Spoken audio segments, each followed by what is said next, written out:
Bem, pessoal, sejam muito bem-vindos à segunda parte do nosso bate-papo com o professor Elvio Marcos Boato, para a gente conversar um pouco sobre o atendimento das pessoas com TEA.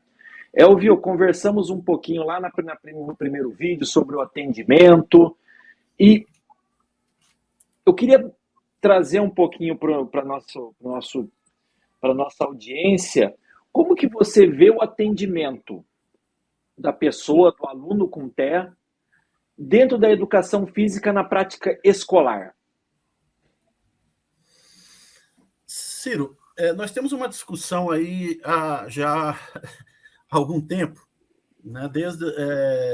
Eu creio que ela ficou mais acirrada a partir de 1994, com a Declaração de Salamanca, sobre a inclusão. E aí vieram aqueles grupos da inclusão total, todos podem ser incluídos e devem ser incluídos, e aqueles outros que diziam que alguns não podem ser incluídos no ensino regular. Eu me lembro que eu tive uma discussão, no bom sentido da palavra discussão, obviamente, com uma procuradora da República que defendia a inclusão total, apresentando para ela uma aluna que eu tinha na época, que teve paralisia cerebral espástica, que não conseguia estender as pernas. Havia uma contração de 90 graus, mais ou menos, na articulação do joelho. Ela tinha hidrocefalia, cegueira total e deficiência intelectual considerada grave. E eu perguntei para ela, poxa, mas você disse que todo mundo pode ser incluído. Como que essa menina vai se beneficiar de uma classe inclusiva? Em cima de uma cadeira de rodas, sem entender nada e sem enxergar nada. E ela me respondeu assim, bom, pelo menos os outros alunos vão ver nela um exemplo. Bom, então é melhor, em vez de deixá-la ali, colocá-la num atendimento especializado e colocar uma foto dela, porque já está bom, que é só para ela o exemplo. Né? Não precisaria dela perder um tempo precioso de 4 horas por dia para estar ali. No caso do autista, nós temos aqui em Brasília o professor Juarez, que se você tiver a oportunidade de conversar com ele, você vai ficar encantado com o projeto que ele desenvolveu na UNB, por ocasião do seu doutorado, em que ele colocou crianças sem deficiência e crianças autistas para fazer intervenções pedagógicas em educação física. E foi um sucesso. Ele não pegou os casos graves. E aí está um ponto importante. O sucesso do trabalho dele foi enorme. Os pais ficaram maravilhados, todo mundo que trabalhou com ele no projeto ficou maravilhado, a banca dele de doutorado ficou maravilhada com os resultados. E ele fez utilizando a teoria de Vygotsky. Bom, dentro da perspectiva que ele trabalhou, eu consigo ter o aluno com autismo dentro de classes regulares de educação física, sim. Desde que não sejam atividades que fujam do escopo da educação física escolar, como a iniciação esportiva dentro desses parâmetros midiáticos, competitivos, etc. Aí eu vou ter problema com ele. Mas a atividade física em si, a educação física escolar em si, muitos conseguem participar com tranquilidade. Eu já fiz projetos inclusivos dentro de escolas de ensino infantil com autistas e eles conseguem participar. Precisam de um estímulo maior, de uma atenção um pouquinho diferenciada dos outros. Nos casos mais graves, é muito complicado. Ou pelo menos é complicado, porque esse muito já coloca uma barreira enorme, né? Dizer que é muito complicado. Mas é bem complicado, porque tem muita coisa que acontece na aula que pode irritar essa pessoa. Por isso que eu tenho que saber como que ele tem que fazer uma avaliação pormenorizada e não diria nem multidisciplinar, mas transdisciplinar, antes de dizer que esse menino vai para lá ou não. Porque o barulho das crianças, a gritaria das crianças, que é muito saudável dentro de uma aula de educação física escolar, pode atormentar esse menino. O excesso de movimento pode causar problemas para esse menino. Por isso, essa análise e a discussão, aqui em Brasília, a gente discutiu durante muito tempo essa coisa, incluir ou não incluir o autista. É claro que eu quero incluir o autista, mas eu tenho que ver em que momento ele tem condição de ser incluído, ou se ele dá conta de estar dentro de uma atividade inclusiva, sem nenhum aparato. Por exemplo, eu não vejo problema nenhum do aluno autista estar numa escola regular, dentro das atividades que ele consegue fazer junto com as outras crianças. O que eu não posso é forçar. E para não forçar, é preciso uma boa avaliação, é preciso conversa, ouvir muito a família, né? Pedir uma equipe que contribua com essa avaliação, senão eu vou fracassar com certeza. Perfeito. E eu acho que vem um ponto aí que você coloca na tua fala dos níveis, é uma pergunta que a gente tem repetido para todo mundo aqui que vem conversar com a gente sobre TEA. Como que você entende a intervenção pedagógica naqueles 3 níveis do autismo que se coloca dentro da literatura? Quais dicas você colocaria para os nossos colegas que estão assistindo? Bom, o DSM, ele trouxe, o DSM-5, né, que é de 2013 ou 14, perdão, me foge aqui a memória, ele traz um avanço muito grande, porque antes nós tínhamos os transtornos globais do desenvolvimento, que era o autismo, que se dizia autismo clássico. Até hoje eu não sei o que há de clássico nisso, mas era o nome que a gente ouvia nos corredores, não no DSM-4. Trazia o transtorno de Asperger, o transtorno de Rett, o transtorno desintegrativo da infância e o transtorno do desenvolvimento sem outra especificação. Bom, a gente já sabe que o autismo é autismo. Pronto. A síndrome de Asperger, a gente sabe que é aquele autista que tem uma inteligência muito grande, mas que pode apresentar problemas de comportamento nas relações interpessoais e na comunicação e comportamentos repetitivos, restritos, etc. O transtorno desintegrativo da infância são esses casos onde a pessoa é autoagressiva ou heteroagressiva, apresenta convulsões.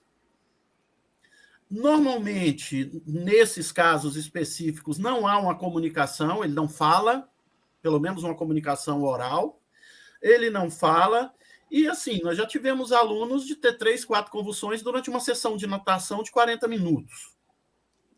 E a síndrome de Rett, que estava perdida nesse meio e que não tem nada a ver com isso, foi retirada.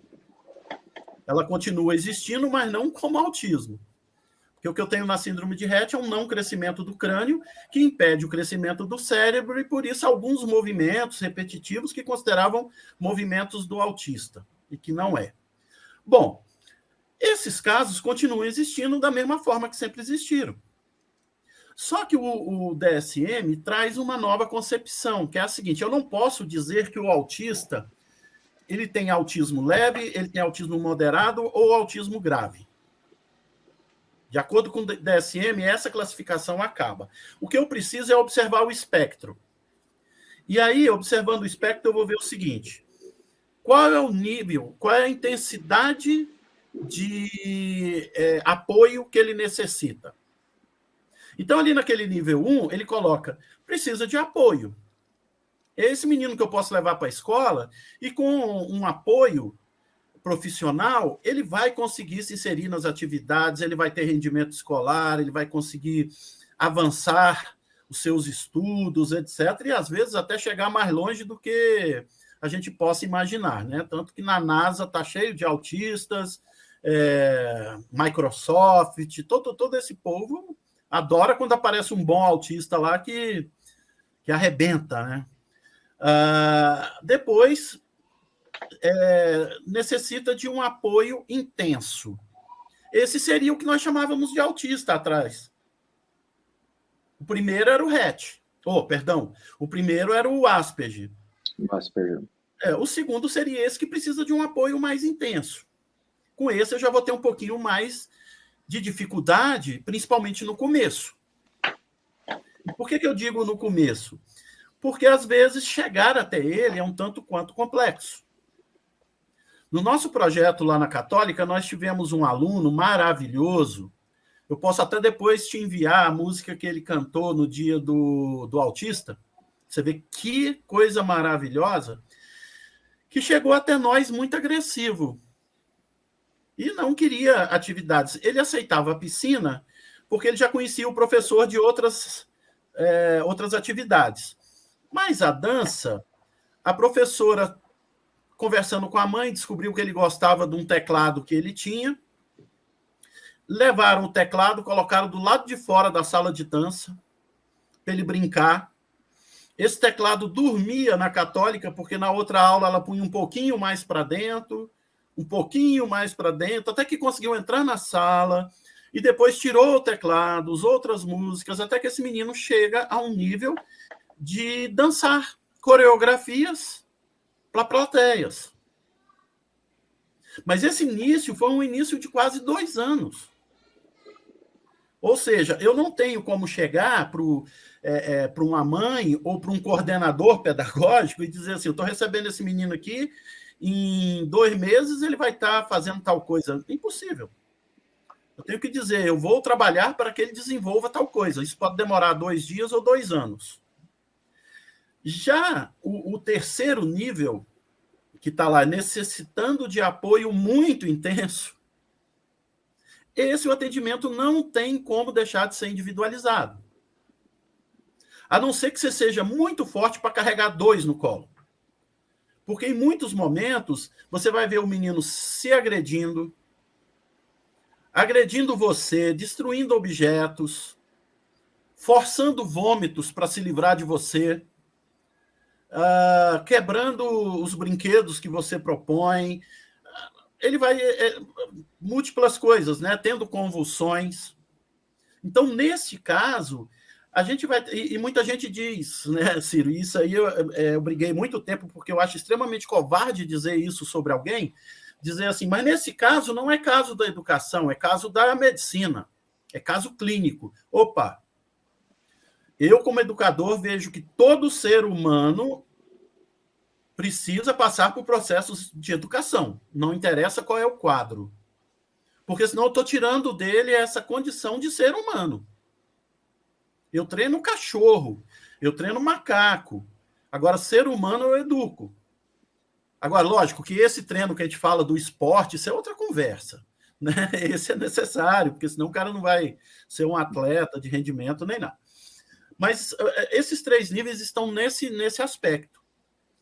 E mais uma coisa, eu não sei como é que está o tempo aí, mas eu acho que é importante falar isso, porque, veja bem, eu tenho um garoto que vai chegar, eu vou fazer um relatório lá com a mãe, vou fazer um questionário com a mãe, como é que é o comportamento dele? Excelente. Ele se alimenta sozinho? Se alimenta. Ele gosta de piscina? Gosta. Ele faz tudo na piscina? Faz. Aí eu vou para a piscina com ele. O problema é o seguinte, a piscina que eu tenho não é a que ele está acostumado. Ele não está acostumado comigo, ele não está acostumado com esse ambiente que eu estou oferecendo para ele. Então, eu posso dizer que, nesse aspecto, na casa dele, ele nem precisa de apoio. Mas lá no local onde eu atendo, ele está precisando de apoio, às vezes até intenso. Mas, a partir do momento que ele me conhecer e tiver segurança, ele não precisa mais desse apoio intenso. Ele só precisa de apoio. Daí a dificuldade, inclusive, de um projeto que vai atender autistas, dizer assim, eu vou atender 500 autistas. Porque, às vezes, você vai ter que ter atendimento individual, vai ter que ter 250 professores para fazer isso. Entendi.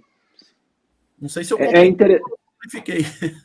Não, mas é interessante, porque as pessoas têm que entender essa diversidade, sim, entender o nível de complexidade, porque de repente você tipifica a população, fala, não quero porque o Elvio falou, não, o Elvio falou que existem diferentes níveis, possibilidades, dentro de sala de aula existem possibilidades em algumas condições, em outro precisa de um atendimento especializado, individualizado.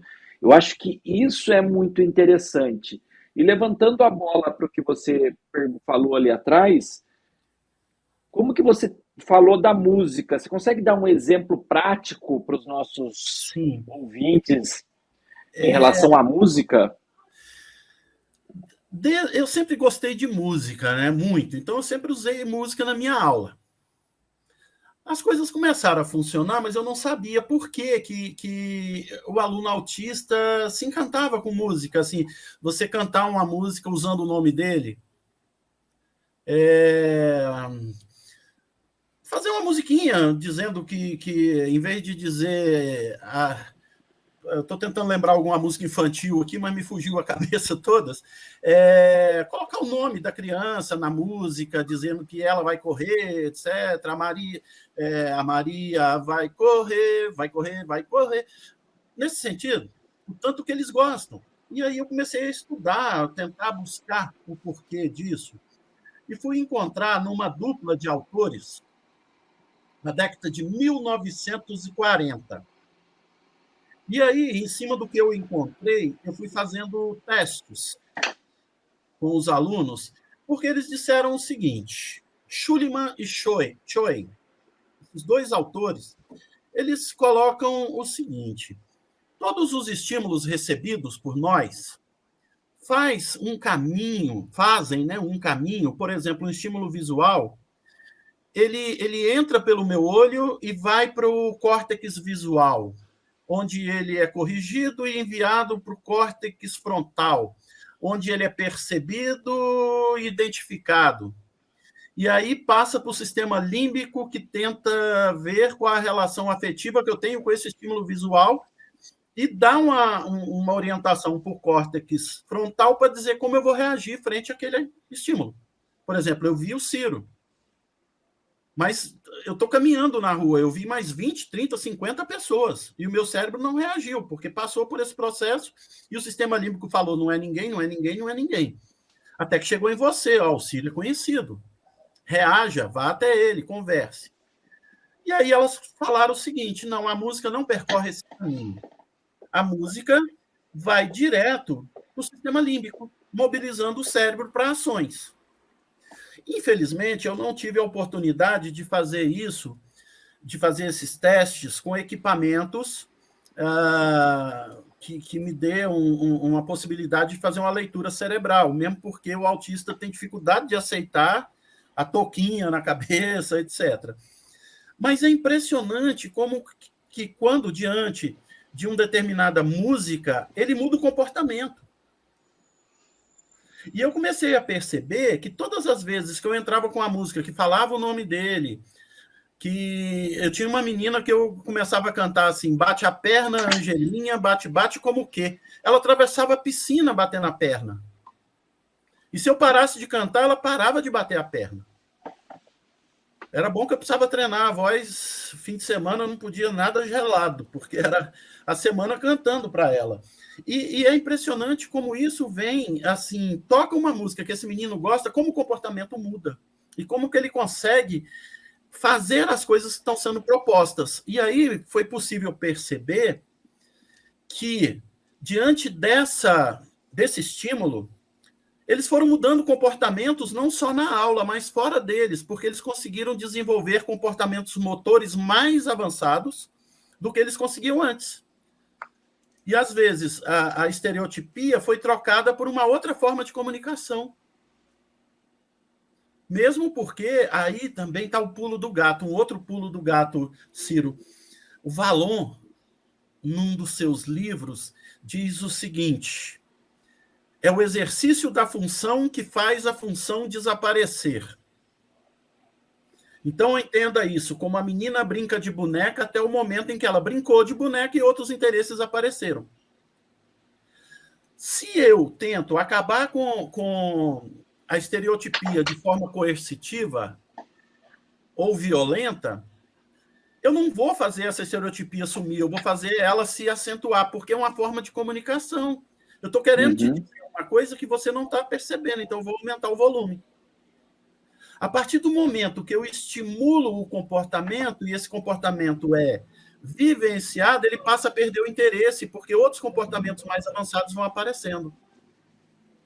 Daí a possibilidade desse menino sair da agressividade para um palco, ou para outras atividades ricas, como a música que eu vou te enviar depois, que você vai amar. Elvio, então, aproveitando aí, indo para a nossa parte final da nossa entrevista, você poderia dar 2 dicas de materiais de leitura sobre essa temática e a música que você vai enviar para a gente disponibilizar? Vou te mandar vou mandar a música do menino. Vou te mandar o artigo da Schulman e da Schoen, que eu acho muito interessante. Agora, você me pega, eu vi, você me mandou um roteiro, eu falei, caramba, o Ciro vai me dar uma rasteira nessa pergunta. Quando o assunto é autismo, eu não teria assim uma indicação de leitura que pudesse seguir para esse rumo. Mas eu teria a leitura do Vallon como fundamental, porque eu preciso fugir dessas intervenções que levam em conta essa capacidade de interpretação imediata do aluno. Corra, pule, dê uma volta naquilo ali, eu tenho que fugir disso. E o que me ajudou demais foi Vallon e Lapierre. Lapierre, hoje, para você encontrar um livro dele, é em sebo e muitos raros, né? É bem raro. Vallon já é muito mais fácil. Mas, para quem gosta de autismo, tem um livro, deixa eu ver se você consegue ver aí, que eu acho maravilhoso, é um romance. Sim. Tá dando para ver? Sim, autismo. Um mundo... Eu não estou acostumado com holofotes. Autismo, um mundo obscuro e... Conturbado. É do Richard, quase você, Grinker. Esse é um romance, ele é pai da personagem, a história dela, que tira muita confusão da nossa cabeça, nesse sentido. E se quiser ler o meu, né? Mas o meu eu não posso fazer propaganda, que seria conflito de interesses. Lógico que pode, faça para todo mundo aqui. Esse livro é fruto da intervenção que a gente propôs lá na Católica. Né? Ele Põe junta... um pouquinho mais para o lado aí. Aqui. Metodologia de intervenção corporal para autistas. Da Loyola. Ele faz a leitura do que nós propusemos lá, que seria a junção da dança com a natação. E só te dizendo, a natação, por que da piscina? Né? A gente vai juntar na piscina aquela velha equação, né, do empuxo com a gravidade, o que facilita os movimentos, e nós temos milhares e milhares de estímulos motores mexendo com o cerebelo, mexendo com o córtex, mexendo com o cérebro de forma geral, o que faz com que o cérebro, de alguma forma, vai encontrar soluções para múltiplos problemas se desenvolvendo e levando informações para o córtex frontal. E isso, nós temos muitos exemplos de meninos que, durante 2 anos, trabalharam no meio líquido e desenvolveram muita a comunicação e a relação com outras pessoas. Perfeito. Professor Elvio, chegamos ao final aqui da nossa entrevista, foi muito bom o bate-papo. Eu estava até preocupado, porque a gente fez o roteiro com 22 minutos, a gente tinha respondido uma pergunta só. Está perfeito, já era previsto. A gente agradece muito a tua participação no projeto para Desporto Brasil Mais Acessível, da Universidade Federal de São Paulo. Lembramos que o nosso projeto conta com o apoio da Secretaria Nacional do Paradesporto. Nosso muito obrigado, professor. Obrigado a você, Ciro, pela oportunidade. E autismo é minha vida. Pessoal, graças a ele, eu estou aqui hoje vivendo ainda. Que bom. Pessoal, não se esqueçam de assinar nosso canal no YouTube, compartilhar esses vídeos com os amigos e estudantes. E lembramos que essa entrevista também está disponível no nosso canal do Instagram, @cbpp22. Até a próxima. Tchau, gente. Obrigado.